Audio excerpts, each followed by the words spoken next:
Oh, yeah, that is Do It Anyway by Ben Folds 5, which happens to be one of the favorite jams of our special guest today, who you'll meet shortly.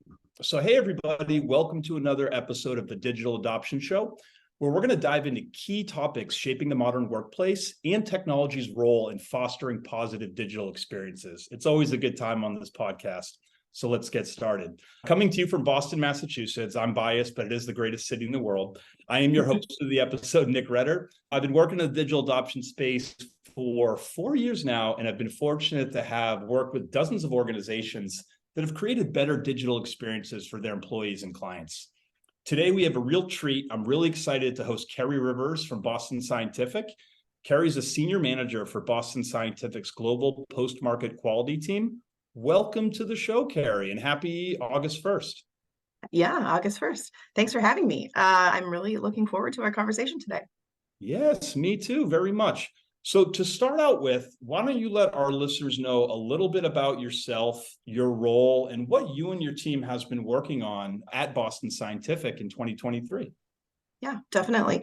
Like you mentioned, I work for Boston Scientific, or BSC, as we would call it, in our post-market quality organization. I'm responsible for our global complaint handling system and the team that supports that application. I've been at BSC for about 18 years, so I have a lot of experience in optimizing processes and improving quality in the medical device industry. I have a degree from Hamline University in St. Paul, Minnesota, and I would argue that Minneapolis, Minnesota is the best city in the world. And I'm also currently working on a grad program in organizational leadership from Gonzaga University in Spokane, Washington. So I'll have some extra free time once I'm finally done with grad school. But what I love most about working at BSC is that I'm able to contribute to the mission of our company, which is to transform lives through innovative medical solutions that improve the health of patients around the world. Actually, over 35 million patients treated each year with more than 16,000 different products. So that's super fantastic. This year, my team's been focused on driving efficiency and improving the quality of our complaint handling process through digital adoption. So it's been a great journey, and I'm super excited to talk about it today. Yeah, wow, I didn't know about your graduate degree. That's so exciting. And go Zags. Yeah, go Zags, exactly. Wow, so you've multiple kids working and getting a graduate degree. Hopefully you're getting some sleep. That's great. So you can sleep when you're dead. Yeah, that's right. So it's funny, you mentioned 33 million patients. So in November 2021, I had a successful endoscopy with a Boston Scientific instrument. So it's funny. Awesome. So all of our listeners and people out there, they probably don't know, but them or their relatives have probably been exposed to Boston Scientific in some capacity. Usually when you're going to get a medical procedure, you don't like check who produces the equipment. It's all there. So your reach is fascinating with your company. And I will add, it is Boston Scientific, not Minnesota Scientific. So we can continue this argument later. Definitely. Well, let's talk about your experience with digital adoption. For those who are new to the podcast, let's take a minute to define what digital adoption is, because there's a lot of different definitions out there. I'll provide mine first. So it's basically technology that enables users to accomplish what they want in their moment of need. The key phrase there is moment of need. Everyone can understand the feeling of anxiety in their personal and professional life when they're stuck in an application and can't accomplish what they want to do. So two brief examples. So I've seen state governments, for example, during COVID, using digital adoption technology for their contact tracing efforts. So the way it would work here in Massachusetts, they placed ads for contact tracers to go and check and try to figure out where people were exposed to COVID to try to save lives. They were using Salesforce, and the contract tracers were about senior citizen type age. And the goal is to save lives and make calls.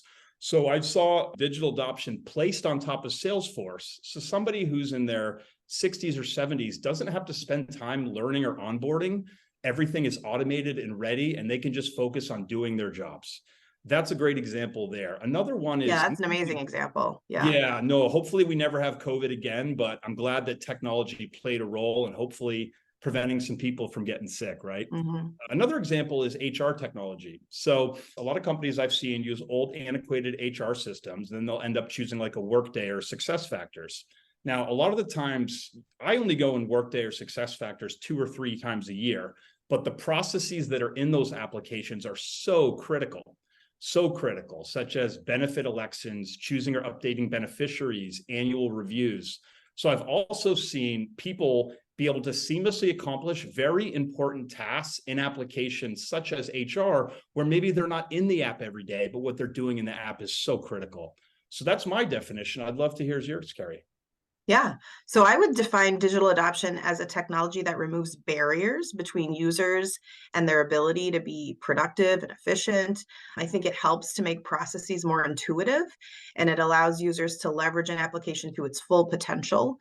And I think that a key component of digital adoption, as you said, is meeting users right where they are, giving them the tools they need, right when they need them, and right where they need them. So they don't have to go someplace else. They don't have to go find the tool. It's just there, available for them exactly when they need it.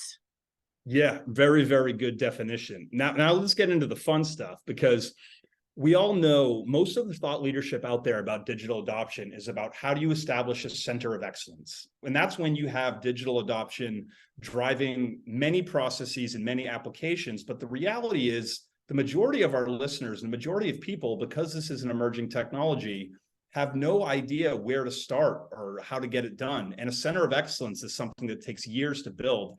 So about a year and a half ago, you decided to take the leap and do your first digital adoption implementation.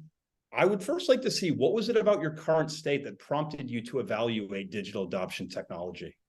Yeah. So, like I mentioned earlier, BSC has more than 16,000 products, and we're operating in over 130 countries around the world, all with their own different laws and regulations.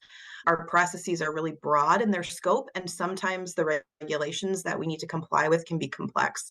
So, there's a lot for users to remember, and they do a fantastic job. Quality is incredibly important to us at BSC.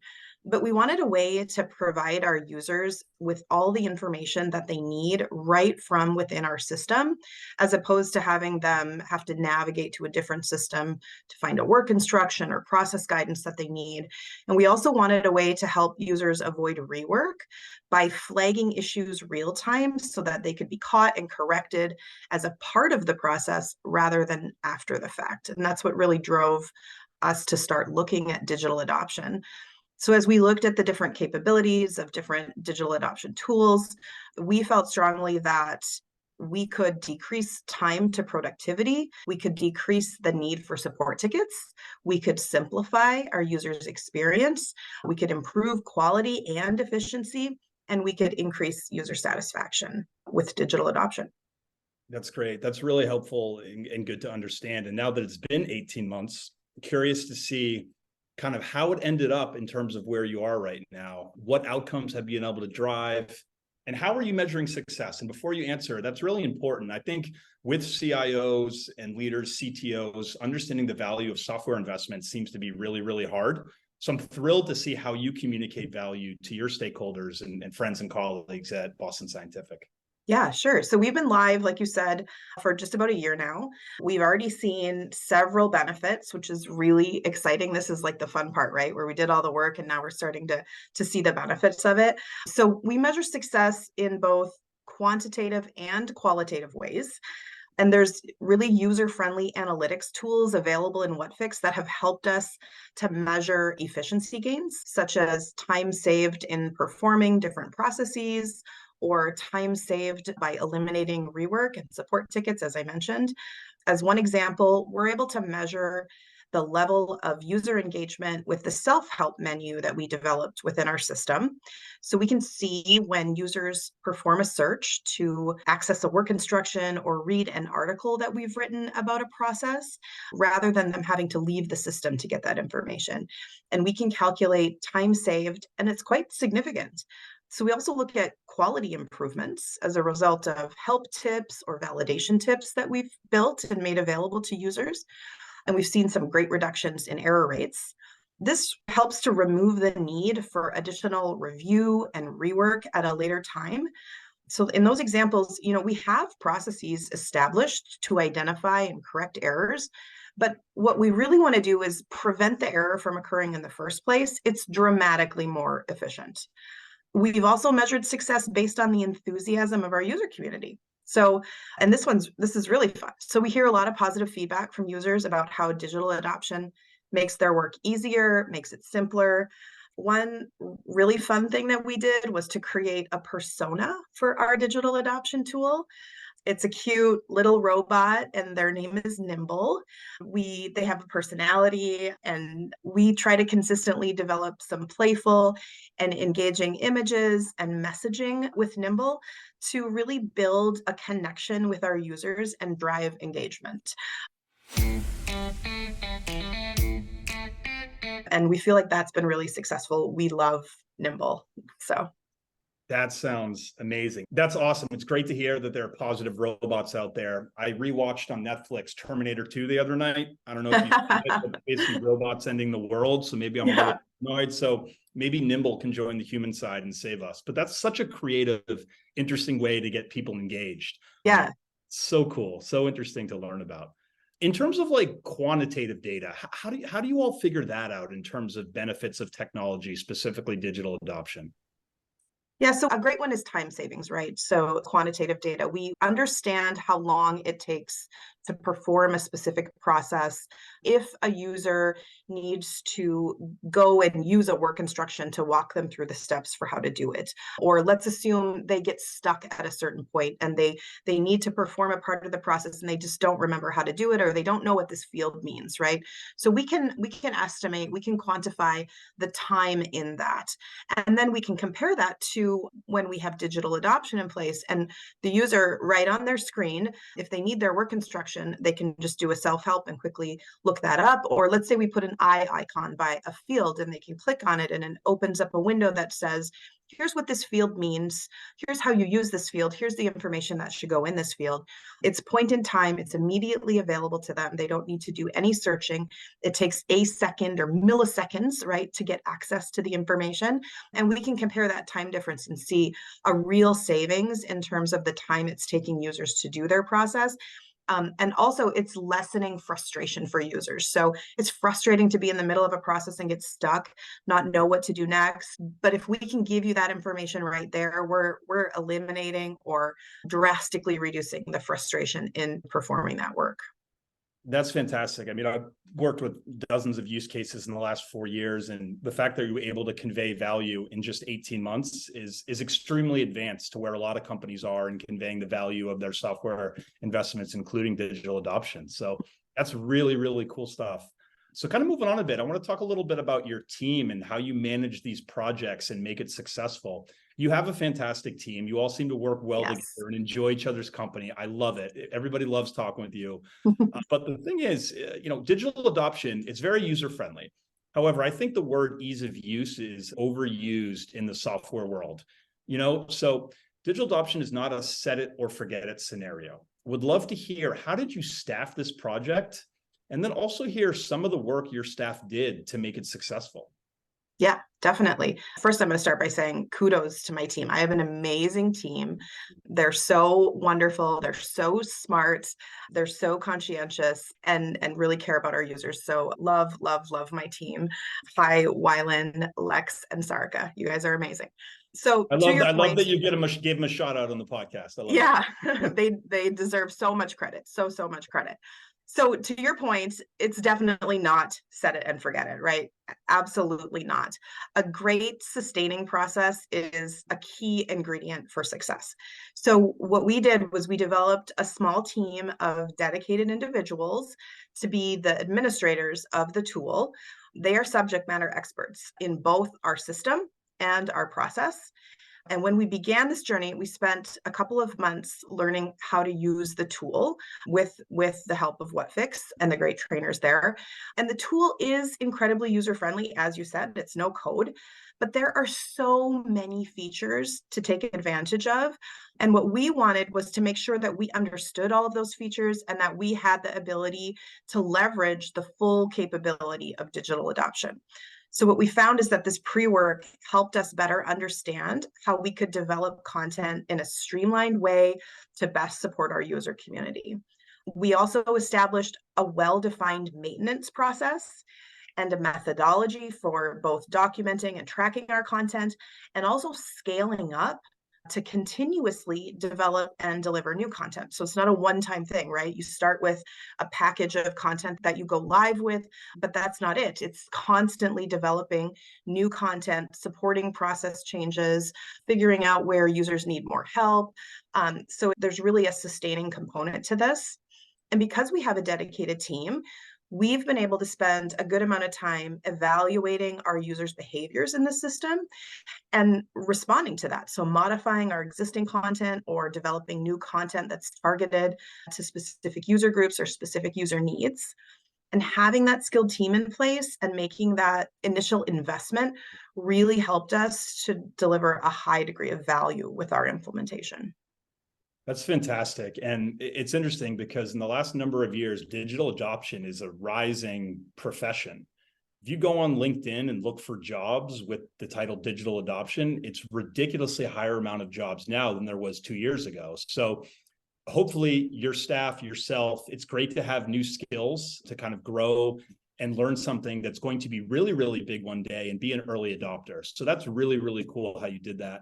Thank you for sharing. And yeah, I know there's a lot of listeners out there that are considering taking the plunge with digital adoption, but they've never done it before. Most people have not done it before.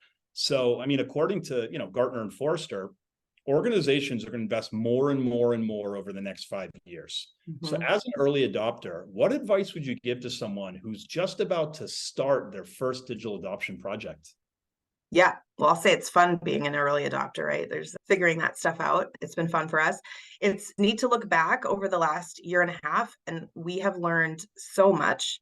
Knowing what I know now, I would first and foremost encourage anyone who's looking to start a digital adoption project to develop a skilled and dedicated team before they start. So this is going to be really key. This was a lesson that Forrester called out in a recent report about digital adoption implementation, and we've certainly found this to be true as well. It's really important to know your system, to know your processes, and most importantly, to know your users. And so having the right team and investing that upfront time in knowing those key components and learning how to use your tool will really position you for a smooth implementation. I would also say that it's important to be flexible and adaptable as you develop and implement your content. As you know, Nick, we've had a lot of surprises along the way, some good, some challenging. There were times that we thought that a particular piece of content was going to be really well loved and users ended up hating it. There were times where we released a piece of content and what we had envisioned and tested just didn't end up working well in reality. And all of these opportunities were fantastic learning opportunities for us. And we have grown, and our content and ability to support our digital adoption and our system has improved over time because of this. So flexibility, adaptability, really important. Be open to change your approach when you learn something new. Nothing that you deploy is set in stone. We have the ability to tweak things, change them, remove them, develop new things. So adaptability is really important. Also, creativity. Be creative. The creativity in our implementation has really helped us solve some difficult problems. And I think you've seen that, right? We've talked about some of the challenges we faced with our native application and how can we support our users here? And we've had to think outside the box, which, cliche term, whatever, but really being creative with how you solution something will help you. There's always multiple ways to achieve things. Play around until you find the way that works best for your system and your users. And lastly, engage with your user community. So actively seek their input and their feedback. They have great ideas, and often they know best what will meet their needs. We've worked really hard to do that. We solicit feedback from our users in multiple different ways. We have a feedback form. We have office hours that we have with them. We take ideas via email. So lots of different ways that we solicit feedback and ideas from our community. And because of that, our users have come to trust that we're going to take that feedback seriously because we've worked really hard to consistently respond to their needs. I love that. And the thing that stands out to me the most about that is the adaptability. We all get excited to build that first piece of content, that flow, automation, perhaps. And a lot of the times it's just not going to work. So I think the most successful implementations are not based on, the technology. They're based on the attitude of the people driving it. And they know that things might be a little bit different from a building perspective and content perspective in a week or two than they were at the current time. So I Definitely. like the theme of expect the unexpected with that. Yeah. Yeah. Love the collaboration. I feel like a lot of people don't survey their users enough. They just kind of build content and hope it works. But I mean, you're really reducing the risk of inefficient or bad content because you're connecting with the users, which is kind of like a role model in terms of DAP. And I wish more people would take advantage of that. It's really, really awesome. Really great to share. Thanks. So I do have a question about ChatGPT, but before we wrap up, I just wanted to see if there's anything else you'd want to mention to our listeners about digital adoption, your journey, anything personal, whatever you'd like. Sure. Yeah. I mean, I would just share that, digital adoption has exceeded our expectations over the last year. And there is still so much future opportunity for growth, which is really exciting. It's been very rewarding for us to see the positive impacts of digital adoptions within our teams. And because, like you said, DAP as a technology is still in its infancy, new features and capabilities keep being developed, which is creating an incredible amount of potential for the future. We're always, as we go on Whatfix communities and submit our ideas and read ideas that people from other organizations have about what DAP could do. And as your team picks those up and develops things, it's really exciting to see. For us, we're having a lot of fun with it while also driving a ton of value. That's great. That's fantastic. Well, you certainly have a lot of value to add to the DAP community. And I know there's going to be a lot of people that want to talk to you after hearing this. And despite you being super busy with everything, we appreciate how collaborative you are and being able to share this with our listeners. Happy to be here today. I love talking about this and really appreciate, your collaboration and partnership through this process for us as well. It's been fantastic. Oh, likewise. All right. So now let's keep it a little bit light as we wrap up here. So I love asking people how they're using ChatGPT, whether it's for entertainment, personal use, or business. And I want to hear your thoughts on it. So for me, Carrie, I don't know if I ever told you this, but as a little boy, I was not very tall, wasn't super athletic. I wanted to be either an NBA basketball player or a rapper and just did not have the skill set for it. So for me, I have yet to use it as strategically as I would like, but I've been having a lot of fun with it. So for example, I asked ChatGPT, please make a rap song as if it was performed by Snoop Dogg about the benefits of digital adoption technology. And right here on the podcast is going to be my rap debut. I'll read a few things from it. Okay.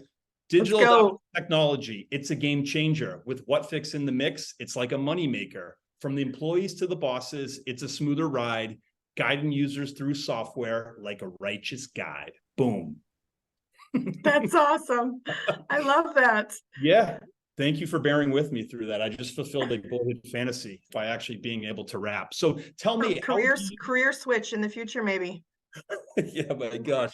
Watch out, I think Snoop. I just imagine that a guy in his 40s changing from technology to hip hop. That would be quite the pivot. So I'm curious, how have you used ChatGPT in your personal and professional life?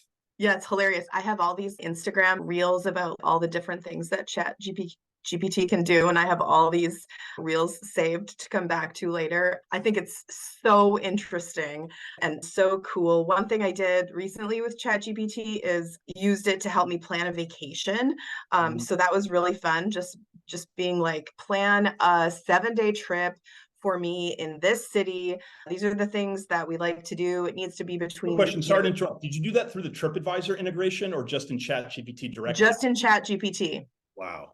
Yeah, sorry, yeah. And, being like, oh, I have kids. These are the age. Find things for them to do. Here's the kind of food we like to eat. And then just like tweaking it based on what the results are and what we want to see. And that was so useful.